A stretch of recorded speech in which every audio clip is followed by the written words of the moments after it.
podcast or an intern podcast. We just wanted to talk fucking rap music. It's been a hot ass minute. We got a wrestling podcast tonight. D in the morning will not be there, Yeah, I got work. but Money in the Bank later tonight. But tonight this afternoon, we're gonna talk about fucking some rap music, my guy. This is what we're gonna do. Stay hydrated, by the way. Man, I think we've also been talking about rating all of Tyler's albums, which I got a couple of crazy picks on that, so I'm gonna have to do that in a minute. All right, are we doing that now? Are we today or? I mean, if you wanted to, I thought so. We've been talking about doing it for a minute. I mean, I'll do my pick at least, and we'll wait if you don't have them set out. I might be able to if I just think about it for a minute. But also, see, I feel like because since in 2020 a lot of people wasn't dropping anything or whatever because of the pandemic, this year is why. That's why this year we're getting so much crazy music. Yeah, music is really just dropping hitting a buzz right now. dropping like flies. It's just out there. Like this, honestly, I didn't think there would be another good year in music. I thought, I don't know, I guess 2020 just kind of, I think the only real things that dropped that year was Circles and Wanna. No, Internal Intake, the best album of the year, and it came out. And whole lot of Red came out, but it might have just been the time period it came out in itself. Me and Dak was talking about that the other day. I think that the pandemic may have ruined it just because we weren't allowed to go out and bang music and fucking get lit to music and shit like that. So I think if Rimble would have came out and popped last year, I don't think it would have hit as hard as if it popped right now. I feel you in a way, but and then Drake was dropping mad trash, hot trash. Yeah, through all of that. Yeah, facts. The Care Package, I think that's what it was called. Yeah. Oh my God, that's hilarious, bro. But the everybody's saying Drizzy's album, at least from previews or what people's heard, they say Drake's album is gonna be pretty good. But The Lover Boy. I don't see it being a classic. Yeah, I don't believe that. I don't think this Drake has no classic. If that's what you're gonna. No, because I don't really. I agree. I agree and I disagree on that. I think some of his shit's classic and some of his shit's average. But do you think Drake has another classic in him? All right, so I would say my best, whatever you would consider the best era of Drizzy. Where would you put that at? I would put it around. I'd say Take Care. I would say Reading Is Too Late because he just bad. Yeah, that is. But hell yeah, fucking right. The Motto, that was just a different, that's classic Drake. You know what I'm saying? That's them hits, those classics. And I think if you're reading This Is Too Late, is low-key his last really good project. All right, well, so, okay, we're kind of in line here. So I would say no, he would never get that good again. But I feel like he might do, if it really comes down to it, just go completely over to R&B, and he might get more success there, and then they would say that's his peak.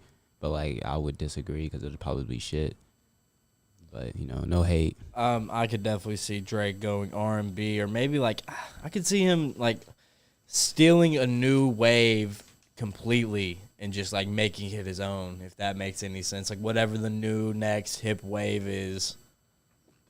But I guess he didn't really do that with mumble. I never heard Drake on a mumble rap song. Very coherent rap. Well, it's because mumble rap's kind of trash. Actually, I think he did have it wasn't necessarily mumble rapping in the way we think of it now, but he was a little second. He was doing a little mumbling on tracks a lot. I don't know, but there was that time. Well, let's not forget about 2018. Drake in 2018 might have been the MVP of that year. If Juice WRLD and X and Peep didn't, well, Peep was dead, never mind. If Juice WRLD and X didn't exist at that time period, Drake might be the hottest rapper that year.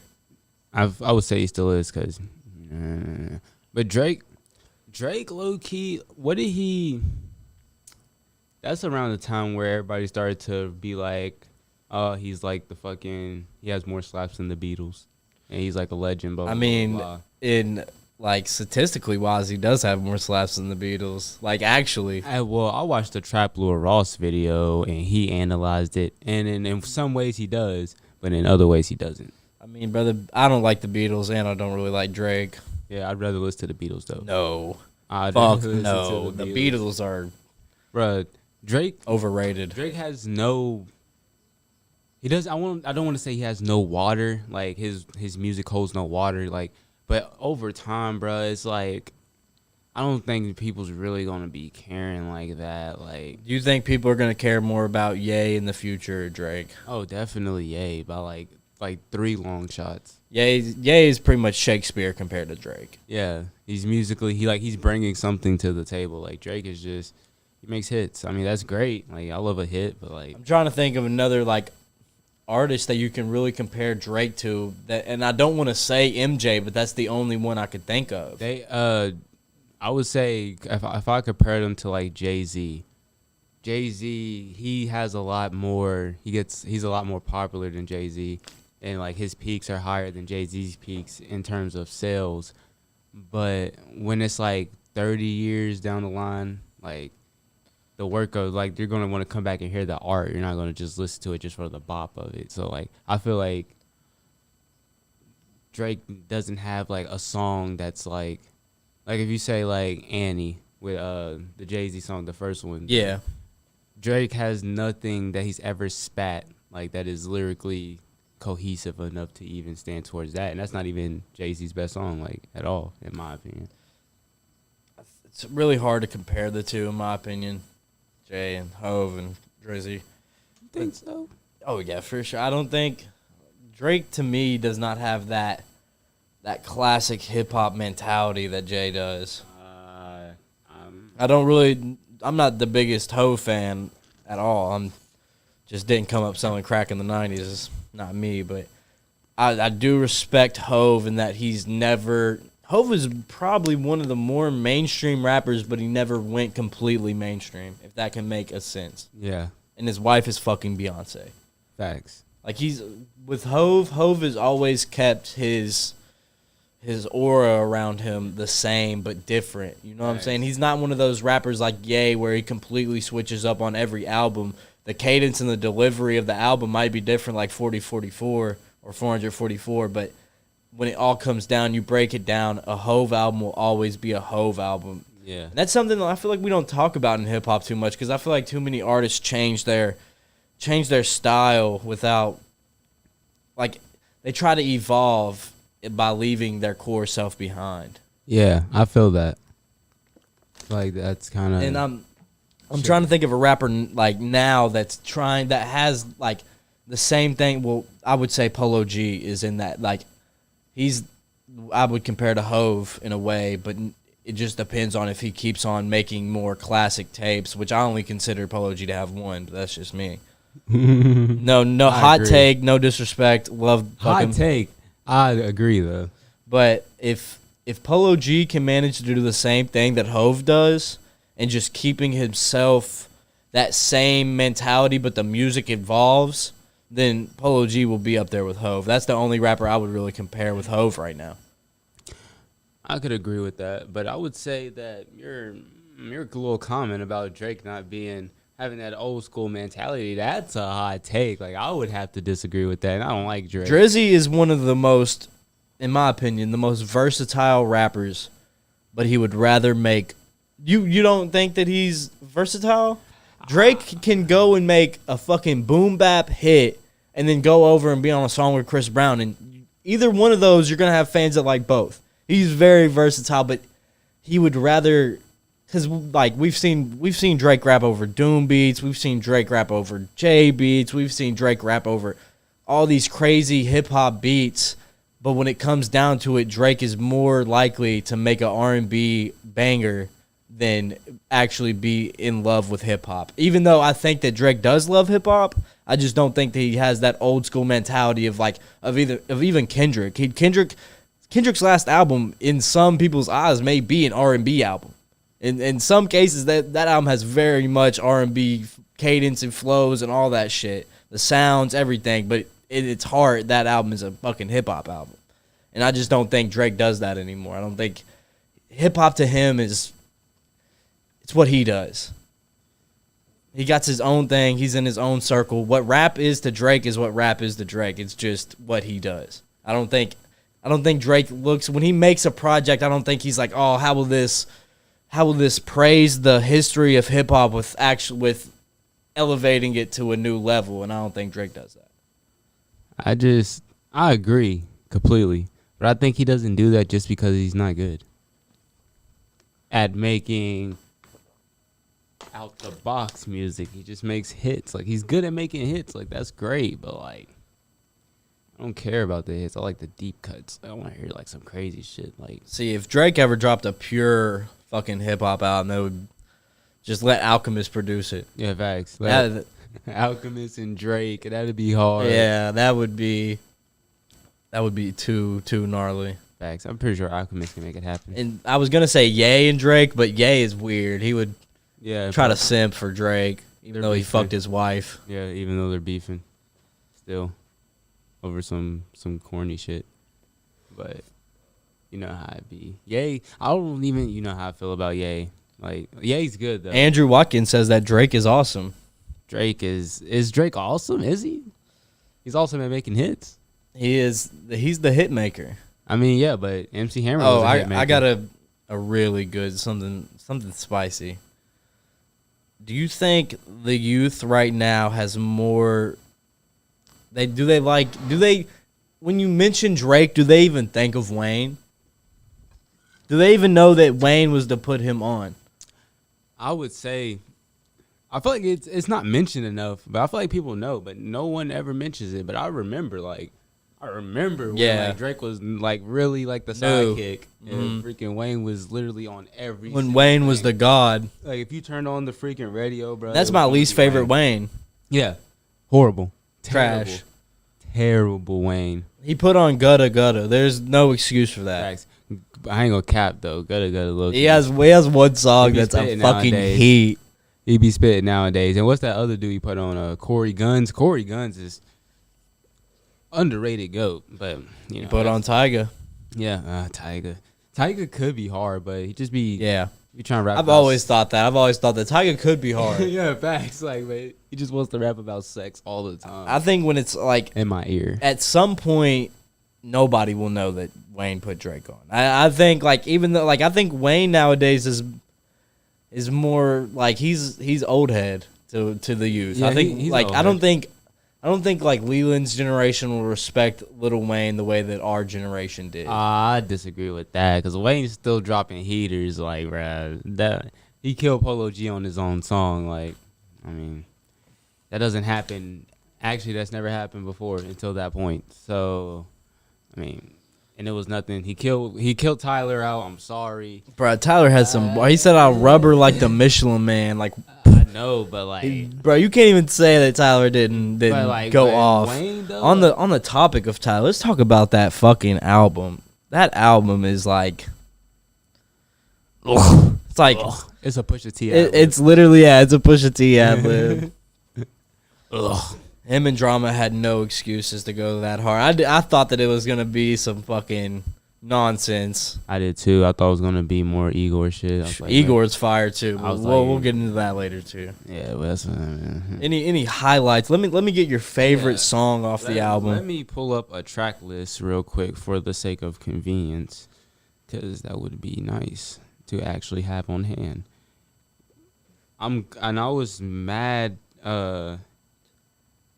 Confused or like iffy about DJ Drama being on there when I first like was realizing that he's on the whole thing, but like he complements the album perfectly. Facts.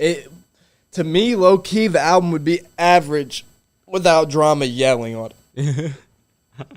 And like to me, I don't think if Drama came in, it wouldn't. I told me and Dak was talking about it's that core Tyler production with DJ Drama's flair to it. Yeah. It has like hype energy, but it's like classy. Yeah. And even like the videos, like all the videos have like this same aesthetic. So like the album feels like an actual. What I was thinking, do you think Tyler went to Drama and was like, bro, like, I'm going to tell you the whole story on how this album is, and you're going to help me put this shit together? Or do you think Tyler kind of brought him in? Darren, fuck you, bro. You listen to fucking 50 Cent. Bro, you listen to Curtis Jackson. He got stabbed by a freaking Ja Rule's He mans. pulled up a Hobson bar. He said, "Fuck Tyler Creator, motherfucker, you not dope." Hobson is so irrelevant, it's not even funny, bro. What is a Hobson? He wears a mask in public now, and nobody even knows who's under that mask. Is that a skateboarding trick? A Hobson? Yeah, Andrew Watkins Tyler is awesome. Probably one of the best. Yeah. Best. But even the intro, Sir Baudelaire, that shit is. Sir Baudelaire. And I think my favorite song on the album has to go to Corso. The video for it is too fire. But then Massa's fucking crazy. Manifesto's fucking crazy. Juggernaut with Lil Uzi and Pharrell might be the banger of the year, in my opinion, just for the Pharrell verse. Yeah, Pharrell went dummy. Did Pharrell have the best verse on the album besides Wayne? He might have. Yeah, all I'm saying is it's Swaggy 2021. Pharrell, can we please get another album? Yeah, like Pharrell. For real, Pharrell. Be Pharrell. Bruh. I didn't think Pharrell's gonna go off like that. Like Pharrell compliment the album. I would love to get Pharrell in a Tyler mixtape. Just like, even if it's like just 7 songs. even if it was 7 instrumentals, I'd be like, Oh yeah, creaming. but more Pharrell. More Pharrell. More Pharrell. But let me get what your ups and downs of the album was. All right. I honestly, like, looking back at it, like, I really didn't have any downs besides, like, the sweet / I thought you won, which didn't even sound bad. It was just I enjoy that song at the right moment of time. If it's on, like, if I'm listening to it and it's hitting, 'cause Yeah. it's so sweet. Like, that shit's sometimes it does hit. Like, it be hitting for, like, a long time, and then, like, I'll look over and it'll still be, like, 3 minutes left, and I'm like, all right. But it sounds great. It sounds fantastic. I would literally, and it's so, like, many different sounds. You could, like, sample so much and make a whole tape out of it, which, you know, we might do if we have the balls to go against copyright. And so I would say it was an up point. What's your name with the young boy? Oh yeah, The that young boy beat. bar. That, like, I never thought that I would enjoy a young boy verse as Yeah, much me as I neither. enjoyed that. It was nice. It was smooth and silky. And Tyler's with the flows. What's your name, girlfriend? What's your name? That shit. Like, smooth Pharrell influence. You can see it. Yeah, for real. I thought, for my first listen, I was thinking that Tyler's Kanye influence is getting way out of control. But after listening to it a couple more times, I think that Kanye's Kanye is getting too out of control, and Tyler's just being Tyler. Yeah. I can kind of see that both ways. Tyler's just, he's flexing now, bro. He ain't Yeah, he's flexing. He's uniquely flexing. Like, he's not just on some bull. when he said I was sad, so I bought me some new emotions. Heartbroken, so I bought a boat so I could cry in the ocean. Like, that's beautiful shit. Yeah. That's Fire. on, like, one of the hypest songs in the album. Yeah, facts. It's a hype heartbreak track. Yeah. It really is. It is. Run It Up.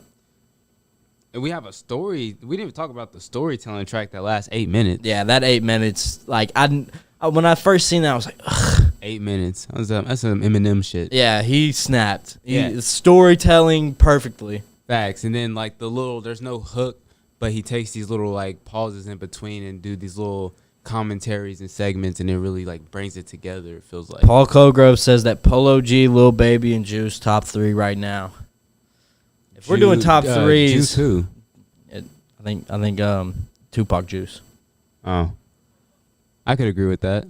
All right, and the other two, Polo and Lil Baby. I'd say Polo low key is, like, even though people saying that newest album was not good, I feel like even if that's the case, like, he still has the potential. Like, he could literally drop a 4-song EP tomorrow, and he'd bounce right back if it's fire. Like, and Lil Baby, like, influence wise, he's on top. But I'm remember who put Lil Baby on. I'm gonna be honest. Lil Baby's kind of overstayed his welcome. Like, mad quick. Like, I would consider Polo G a top 3 artist if his last 2 projects weren't just fillers for me. yeah, like Whenever he first came out, up until Heartless, I would have said he's top 3. yeah. And I mean, if we're going mainstream, I might put Lil Baby in there. Lil Baby's not. I would say Lil Baby, Da Baby, and Thug. Yeah, Da Baby. Da Baby. Yeah, let's replace Lil Baby with Da Baby in that previous, and then boom, bada bing. That's people like. I don't think people understand like the Baby's really like spitting, like he's really unique. He's really put y'all on to like a new type of sound that like y'all niggas is really out here jacking and no one wants to. Paul said this opinionated broadcast is beyond me. I mean, that's all a broadcast is. We're podcasting. Yeah, if you want to hear some rap facts, we can get to that. I mean, I don't have any. I know that I think something crazy dropped like 10 years ago today, but that's all the time. Oh yeah, facts. Literally every day something 10 years ago dropped, and it's something mad insignificant.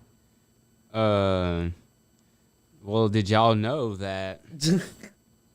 Hold on, we're gonna get you right. We're gonna get you right. We have, of course, we have. I think we don't have facts. What do they think we are? We're historians. He said, "Yeah, talk numbers."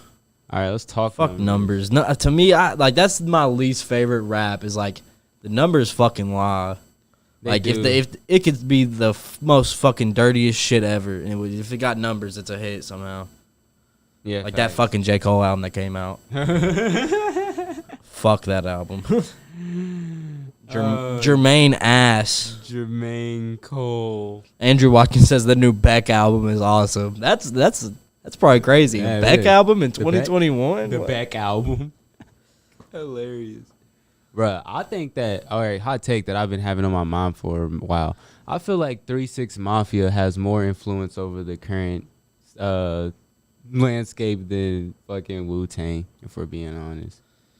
Yeah, because, I mean, Wu-Tang's influence really only lasted until, like, the 2010s for me. What do you mean? I was going to say the early 2000s, but that's a cap. Because I think the last influence by Wu-Tang was Pro Era and Odd Future. Yeah. And then, but with the Tang, you got Travis, you got literally anybody coming out of Memphis, you got anybody really coming out of, like, Georgia. Yeah. 3-6 did influence a lot of shit. Like, even to this day, like, everything we have in mad samples. Paul said Juicy J got me through my childhood. That's beautiful. That is beautiful. That's good. That's a hood lullaby right there. Thanks. That's how you know he's gangster, bro. Bro, Juicy J, like, he hopped on Dark Horse and fucking ate Katy Perry's ass on that, bro. Like, she's a bitch. I call her come. Bro, like why did you get on this? Is bro? Juicy J a top 20 rapper? I think I might put him at 20. Just for the meme, just because he's a GOAT, I might put him at number 20. I might put him in the 30. Might put him at the 30. The number 30 spot? Yeah, number 30 spot. Fuck you. But Andrew does have a valid point. Wu-Tang is forever. That is true. That is true. I better protect my neck. Yeah. Before he brings the ruckus. Yeah. Thanks. Well, we're going to wrap it up in a little while because I need to be somewhere in like 10 minutes. Let's talk about fucking either the Tyler ranking of albums since the new one came out, or do you want to get a little bit on that Vince tape? Shit. We can go with the I don't know. Fuck it. Whatever you want to do. Because I ain't going to cap. Like, the Vince tape was hard, and I listened to it all the way through, but I don't have formed opinions on it yet. I need to digest it a little bit more. I do not know where my fucking car keys are. Wow. Probably in the car. Yeah, I hope not. Or around Todd or somewhere out there, but anyway. Well, if you don't know your ranking of the Tyler albums. Yeah, you go first, and I'll say mine for that spot. Hot take. Hot ass fucking take. Call Me If You Get Lost, number 1. Whoa. I feel like I've heard it's like doing acid. It's like doing 2 tabs of acid and you're not supposed to on the like one of the first times you've ever done it. It's like I've heard that album before.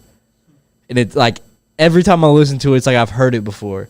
In like the multiverse or in the spirit world or something. Like I that album hits my soul like no other album does. Hot ass take, but I'm going with it. Call Me If You Get Lost, number 1. Take. That take is so hot that you're gonna be upset at my number fucking 3 or 4 pick. Oh my god. Number 2, I would be lying to myself if I didn't put Wolf at number 2. It's just All right. that's nostalgic pick, classic pick. I would be wrong if I didn't say it. Now the third and fourth pick, my heart is telling me one thing, but my mind is telling me another. That's how it goes. I'm going to have to go with my heart. Bastard at number 3. It's the first one. It's the best rap album out of the bunch, besides Call Me If You Get Lost, because he just spat on a whole different level. It's the most hip-hop out of all of it. It's fucking emo. It's fucking punk. It's fucking just different music. And Ass Milk is on that shit. It's edgy. Number 4, you're going to hate this pick. Igor. Oh, my Igor God. at number 4. What happened to you, bro? You listened to 2 albums and became a whole different man. I listened to fucking Igor at work the other day, and there's Igor is so fired that the Slash song is heat.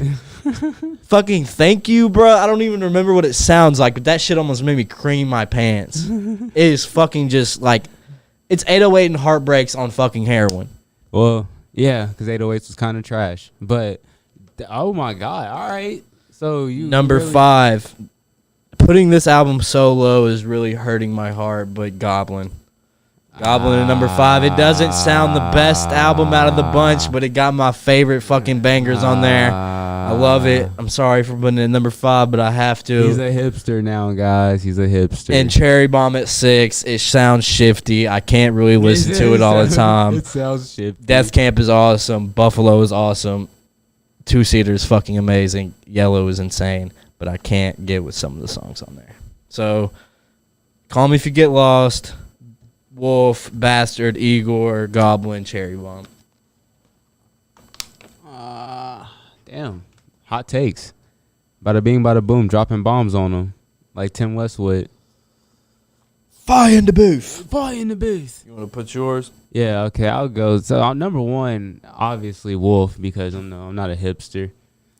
Feel me? I understand and appreciate the art. And that's not even with nostalgia with it, because if we're being honest, like, even though I've heard a lot of songs off that, like, I haven't listened to the whole tape itself. You said Wolf? Yeah, Wolf. I haven't listened to the whole tape itself, like, until, like, I was, like, older. So, like, I don't have really nostalgia for it. I just really think it's that good. And then for a second, I'll go Call Me If You Get Lost. With that being second, and it can grow on me, I can see why you had it first, but I'm gonna hate until as a major Tyler fan, I can already say that it's my first. That might change in a couple years. We'll do this again when the next one comes out. Yeah, facts in fucking 2023. Yeah, but so then what am I on 2? 3. Oh, 3. I'm gonna go Bastard. So both our third picks are. Yeah, both our third picks are Bastard, because, like, it's just, same reasons. Bastard is literally, like, that one's a little bit more nostalgic feeling, just because, like, you can tell how young he was and stuff. It's like his Doomsday. Yeah. But, like, low-key, a little bit more polished than Doomsday. Yeah. But, Facts. and More coherent. Yeah, a bit more coherent. But, For Bastard, too, in that album, that makes no sense. Yeah, it makes no sense at all. Like, he's influenced by him, so I guess, like, he took what I don't know. But, goddamn. And then, all right, so 4, I'm going to go with,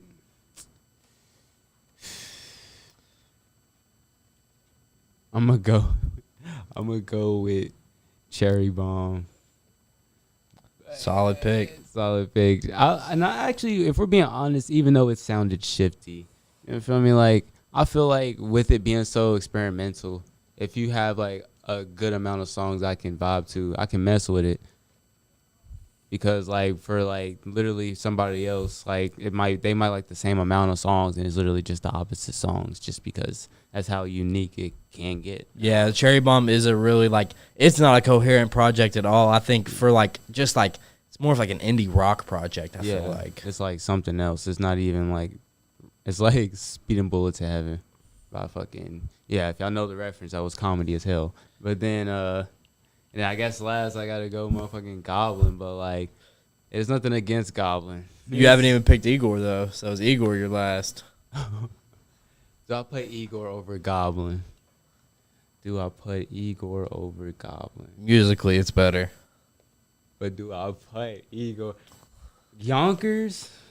Musically, it's better. Did that have Domo 20? Domo? No, that's Wolf. All right, fuck. What else was Goblin has Goblin, Yonkers, She's, Radicals, Nightmare. Yeah. If she's bro. So I'm gonna go Goblin.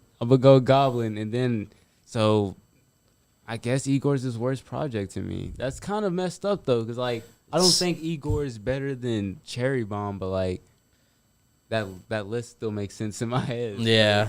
Because I don't think that Igor's better than. That's a hard one. Well, we got to get out of here. We just rated Tyler's fucking projects. You can sit on that, you lousy bitches. Nice Guy podcast later tonight. We're out.